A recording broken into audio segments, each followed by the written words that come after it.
ওই দুবাই যে রাশিয়ান গাবিটা নিয়ে ঘুরে ওইটা, হ্যাঁ এটা তোমার নাকি?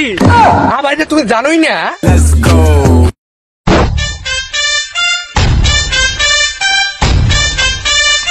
তো ভাই আসা বলো। আসি বালাও, তুমি ভালো আসাও?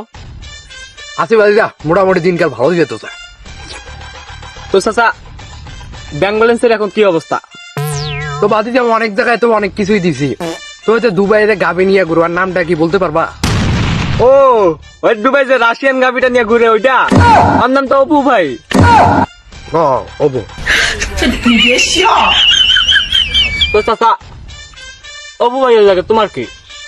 তো ভাই যে আমার ল্যাম্বরগিনিটা নিয়ে আসে, তো বুঝলাম না এত ভাড়া কেমনে দিতেছে। এই যে মনে করো আমি বাংলাদেশের অর্ধেক কিনেই ফেললাম। হ্যাঁ এটা তোমার নাকি? হ্যাঁ ভাই, তুমি জানোই না। না ওটা তো জানি না, যেটা আমার চাচার গাড়ি। তাহলে ভাই যে গল্প শুনো।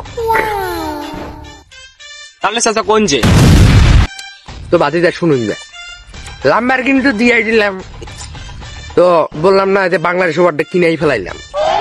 এখন বাতিজা আমি তো এমবি চালাই না, তুমি তো আল্লাহ চালাও ভালো। তুমি কি কইবার পাবে যে কোন তো এত টিয়া টুয়া কামাই করতেছে? এত সম্ভব না, আমাকে এত টিয়া দেওয়ার সম্ভব না, কিভাবে দিতেছে? তো চাচা আমি তো ভিডিওর মধ্যে দেখছি, হ্যাঁ আমি তো জানি ওই তোমার ওই ল্যাম্বরগিনিটা শুধু পিছনে শো করে রাখে আর রাশিয়ান গাবিটার একটু দেখায়, কিন্তু ওইটার বাইরেও ওদের মেলা ইনকাম সাইড আছে। আমি দেখছি দেওয়ালের মধ্যে ঝুলে রাখছে এক রেট 1000 টাকা। কষ কি বাতিজা? হ্যাঁ চাচা, তো লাস্টে একটা কথাই কই, আপনি কামান অর্ধেক বাংলাদেশ কেন, পুরো বাংলাদেশ কিনে নেন, কামাইতে থাকুন, রাশিয়ান গাবি ভালো চলতেছে।